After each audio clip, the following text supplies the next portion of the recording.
Yan, habang inaayos ko yung aking pang chest vlog na in-order ko mula sa Lazada, ay makulit naman talaga itong aking apo. Gusto pa ako ang magkanaw ng kanyang gatas. Ayan, inaabot niya yung kanyang gatas at gusto na niyang dumede. Ayan, naglaro-laro pa.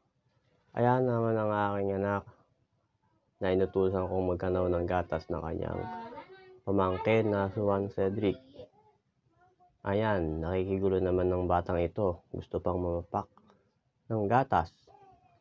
Tinetesting ko nga pala dito ang aking pang chest vlog kung okay na siya gamitin pag ako ay nag-rides na.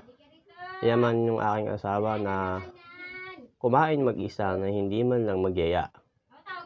Ayan, nakita ng aking apo na kumakain ng kanyang mamala.